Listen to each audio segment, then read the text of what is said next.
Greetings, fellow gorehounds, and welcome back to a Blood Splattered vlog. I'm the Horror Guru. And I'm Count Jackula. And today we're going to talk about We Need to Do Something, the latest movie starring Pat Healy of Cheap Thrills fame. And it's kind of like a contained thriller, one of those thrillers that are set in one single location, and the psychological effects of being stuck in that single location for an extended period of time. And in this case, it is a family that is trapped inside a bathroom during a tornado, and there may be a monster outside. Yeah. Not inspired by COVID at all. No, well, yeah, that was the thing. I was reading about this. It's based on a novella, and the novella was written pre-COVID, but the director, while making the movie, made it during COVID, and so there's definitely a lot of COVID undertones in the movie just by virtue of that. Yeah. You know, there's also like shades of like a very smaller version of like The Mist in here. Yeah, a very contained version of The Mist, because like there's something going on outside that no one's really privy to. Yeah, and I will say this, I do feel like the movie does give you a pretty good indication of whether or not it's real by the end of it. Yes. I do feel like it does give you answers for that by the end of it, but there is a huge question throughout some of the movie of what's real and what's not. Yeah. Because you're watching these characters just psychologically break down by being trapped in this bathroom for way too long. I will warn you, though, that it is about a very dysfunctional family, and some of it might hit too close to home. Yeah, there is a dead pet involved. There's dead pets involved, yes. I would warn you about the dead pets. That's a thing. So you might have trouble, especially with the first half of the movie, since the first half of the movie is when you're really dealing with the family dysfunction at its worst. Second half of the movie is when weirdness just starts happening. Yeah. It starts. The dysfunction remains, but it becomes more fantastic. Yeah, which is a little bit more palatable, and a little bit more fantastical in that regard. But like the first half, it hits really close to home if you have anything resembling the kind of family that's presented in this movie. Oof. Yeah. You know, and my family's not exactly like that, but there was definitely elements that I was just like, ooh, yeah, I felt that. Yeah. I got lucky. I did not grow up with a drunk father. Yeah, exactly. But I definitely dug the movie.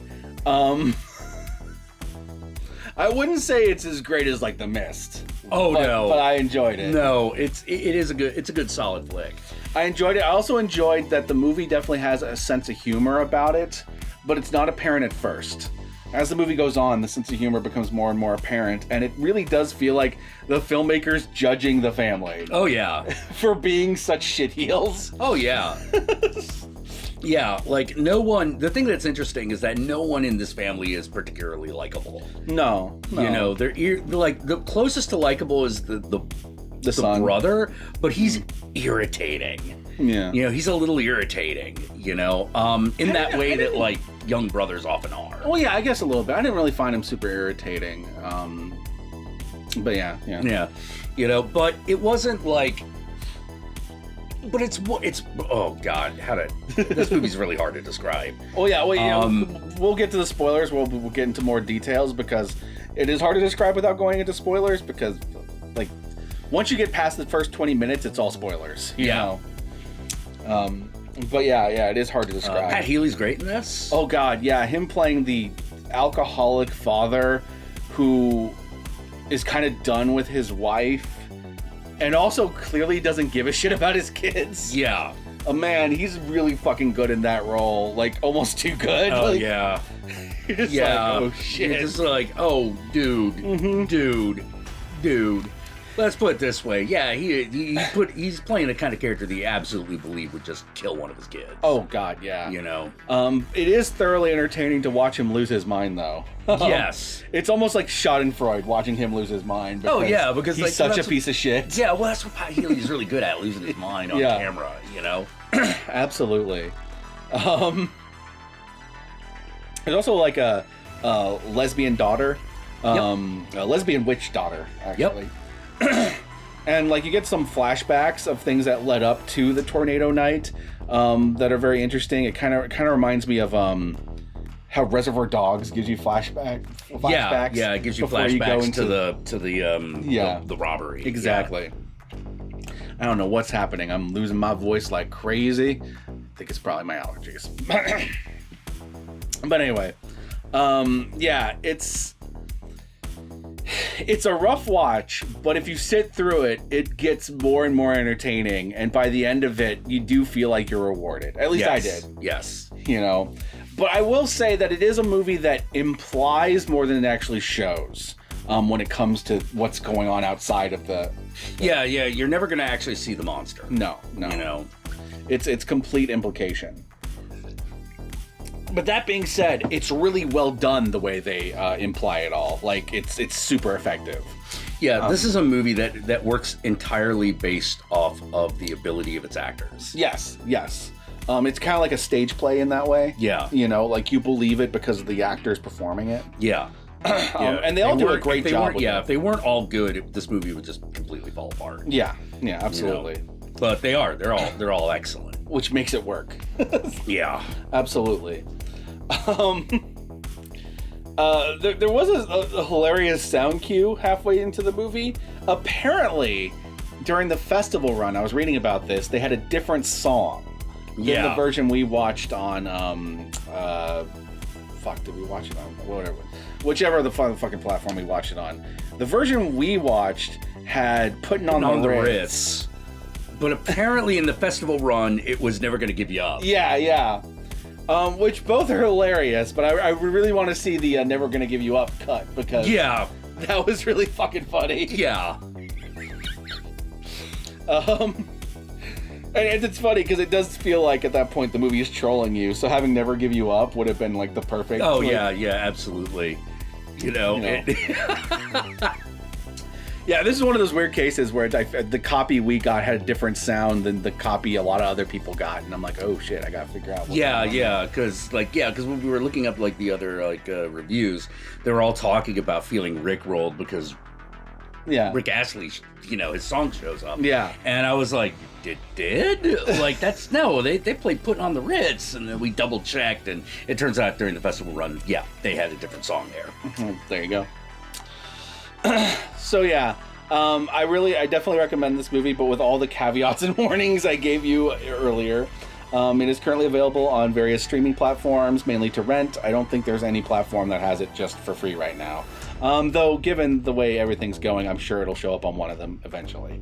I think my only real complaint is I think I would have liked to have seen the critter at the end, just for like 2 seconds. Yeah. But this movie did not have the budget. No, it did not. It would have been cool to see that, but like I could tell they were literally working on one set. Yeah.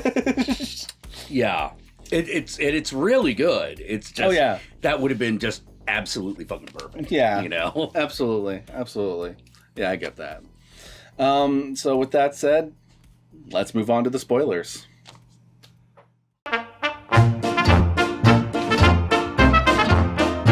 Spoiler number 1, the monster has one line and is said by Ozzy Osbourne. This is true. I don't think we really gave enough space for the spoiler thing. Oh, yeah, good point. You're right. All right. So, spoiler number 1. Ozzy Osbourne's voice in this, and he has a really great line. Good boy. I'm a good boy. It's after this great line about biting the heads off of bats was referenced, and so like actually having Ozzy show up was pretty fucking cool. Yeah. So over the course of this movie, you basically find out that there is that the daughter performed a ritual with her lesbian witch girlfriend, who was also suicidal. Yeah. And the ritual was supposed to remove some evilness inside her, or something that was wrong inside her, because she felt like she was dead, which honestly I think it was just depression. Yeah. But it ended up summoning a fucking demon and creating the apocalypse. Yep. And the family is trapped inside the fucking bathroom because a tree is blocking it.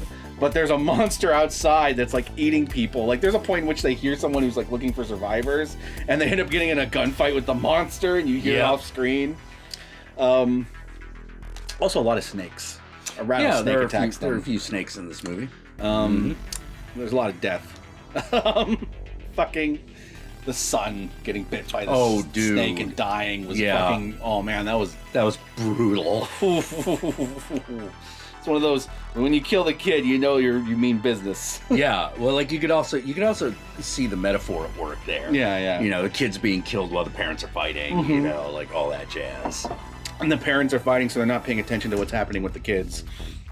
And so they don't realize that one of the kids is injured and is currently fighting a fucking rattlesnake. Yep.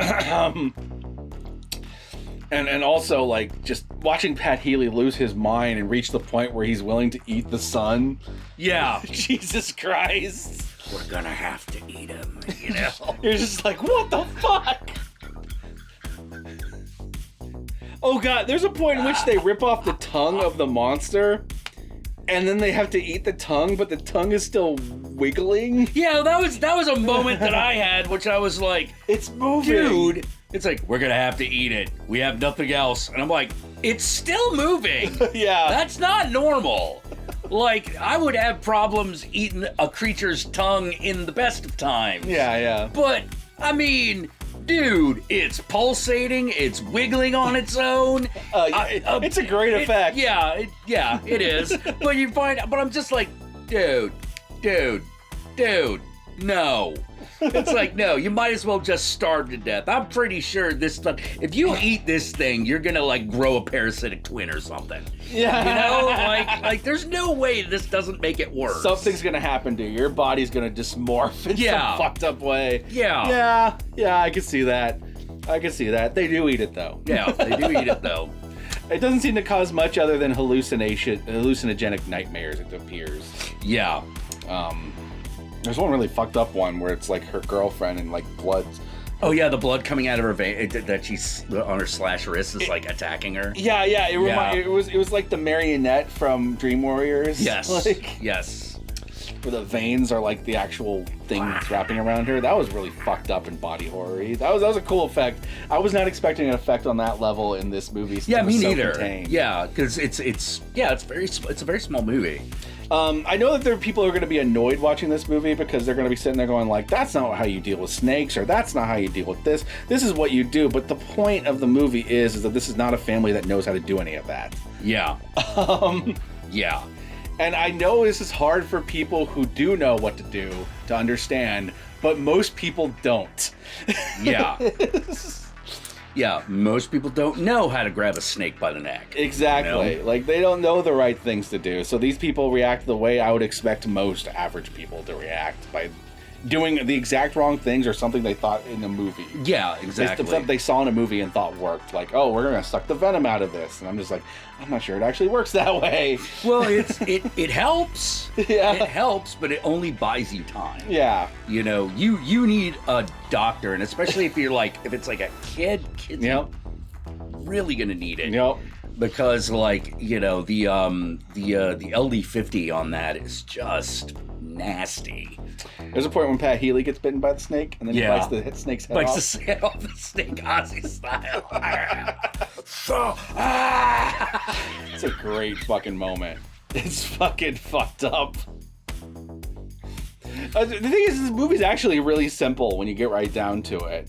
But it was so hard to talk about because it was that simple. Yeah. You know? Oh man, I'd love to see Pat Healy play like fucking Scarface from Batman. Ooh, that'd be great. You know, like that'd be great. There's also like an infidelity subplot that happens in this movie. One thing I really liked about the movie, I could tell that your wife was actually having trouble because she was working at the same time she was watching it. But like, there's a lot that's implied without any dialogue at the very beginning of the movie. Oh yeah. And I noticed that because she wasn't really like paying that close attention, something would happen and be like, oh, that explains what's going on there or whatever. And I'm like, actually, like, that was pretty apparent from the get-go. Yeah. It was apparent that the wife had an escape plan. Yeah. You know, like, okay, the wife's obviously having an affair. That's why she's getting all those phone calls. That's why he keeps asking who's on the phone. Right. He's been drinking from that thermostat the entire time, and it's alcohol. Like, there's all these things that are very apparent from the get-go, and the movie does like eventually point them out. But you don't need it to point it out because it's so obvious. Yeah. At least I thought it was so. Yeah, obvious. I thought it was too. You know. And you're watching as it starts to boil over. The tension boils over as the movie goes on. Like, eventually they have to have the fight over the infidelity. Eventually, his alcoholism is going to get to him because he no longer has alcohol anymore. Right. So he starts fucking drinking fucking Listerine. Which just makes him nuts. Actually, my favorite is when he starts eating the fucking like, sanitary napkins, you know, because it's got alcohol, you know? Yeah. So all the unspoken things that, like, nuclear families have a tendency to, like, bury under the surface and not speak about, it all has to come out because there's no escaping them in this circumstance, which is very, like, it works as an allegory for the pandemic because of how many people ended up like getting divorces and breaking up. Oh yeah, because of spending like so much time in close proximity with one another. They just drove each other nuts. And in many cases were forced to confront the things that they had like been like ignoring or hiding up until that point in their relationships, right? Yep. And this movie is like a really messed up encapsulation of that. Oh yeah, it's really good that way. It's odd. I don't know why. I don't know exactly what to talk about here, to be totally honest. You know, because this is one of those movies that you just watch. Yeah. You know, it is an experience. You sit down, you watch it. It's like a play. Yeah. You're watching something unfold. There's not like a huge twist. There are revelations, but like for the most part, everything unfolds pretty naturally. The entire movie is the Hitchcock bomb under the table. Yeah, and there are two bombs. Yeah, they're just dynamite at the foot of two beds in this movie. One, whatever is outside, and two, the snake in the room. Yeah. Well, I was just talking about like the familial tensions, right? Oh yeah, they're like the familial tensions is this bomb that's gonna go off, and like it has little moments where it's starting to go off, but then by the end of the movie it just explodes, you know, and you get daughter killing dad trying to kill mom, and whipping mom with the snake. That was the moment where I was like, whoopsh.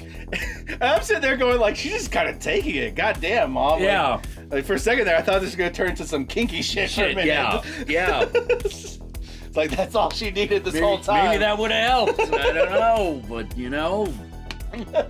Oh God.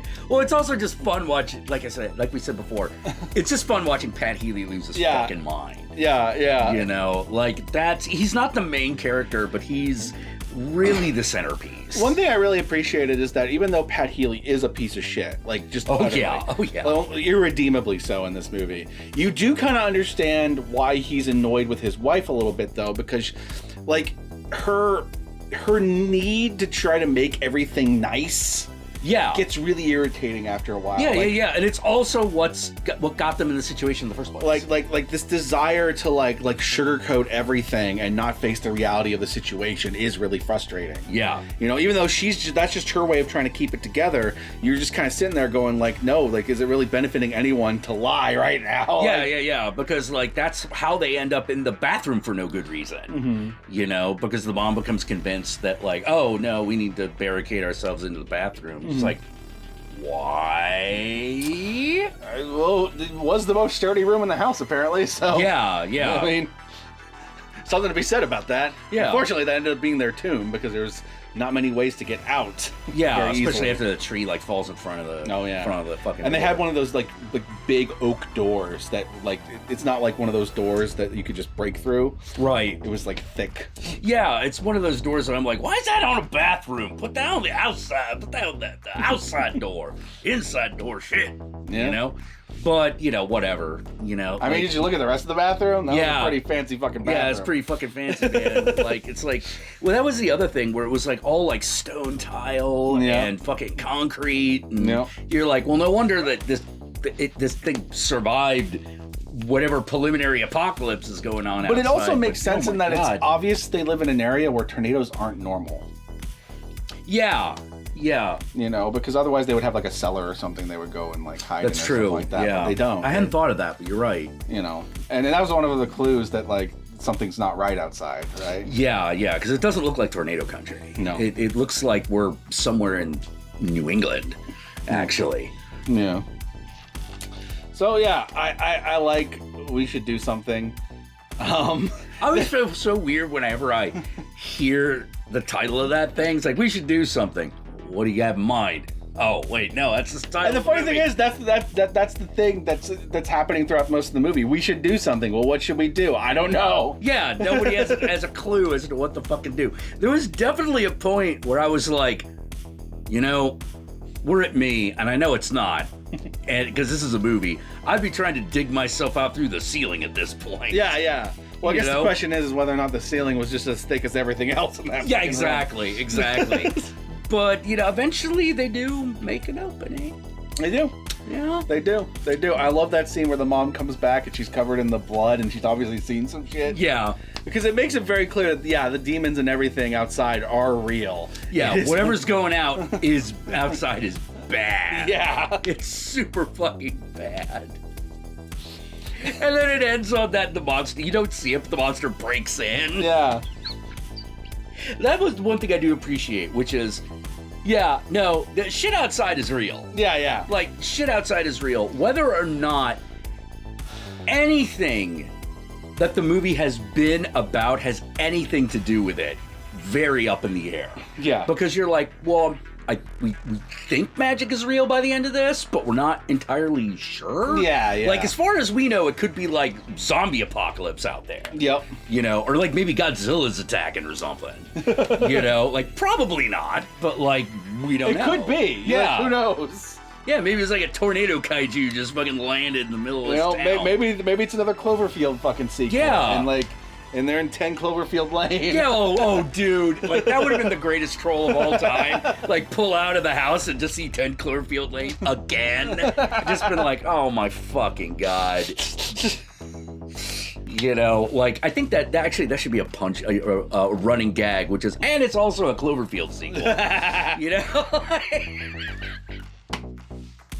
But I actually really like the movie. If you really like these kind of, like, contained thrillers with, like, crazy crap happening in them, and actors who are playing off each other are just ripping each other to shreds.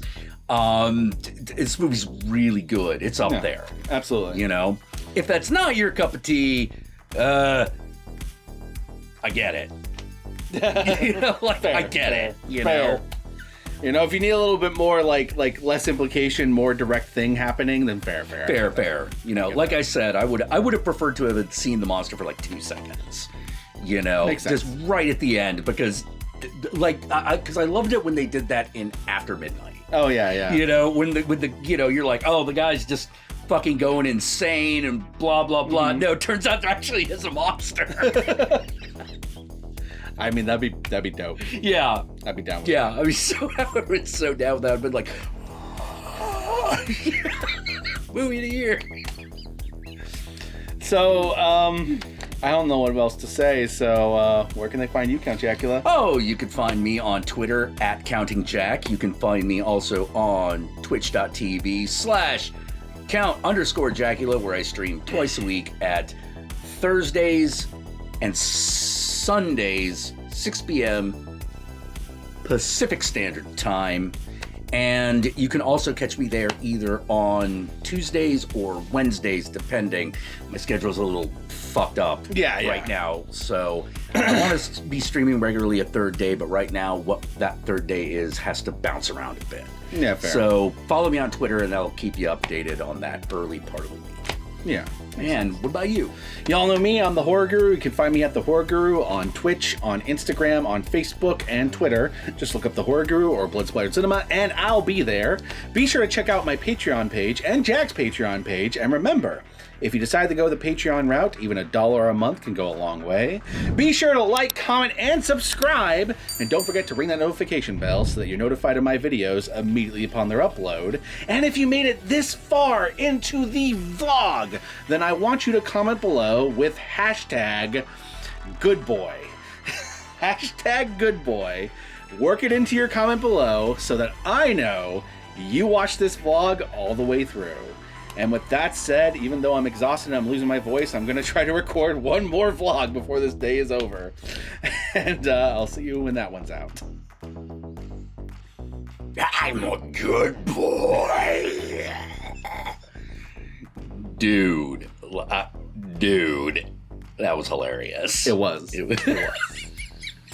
I laughed my ass off. Oh, look, it's Spot. He's back. I told you he'd be back. Yeah, you're like, there's no way this is going to be good. There's no way that's good. Nope. Pull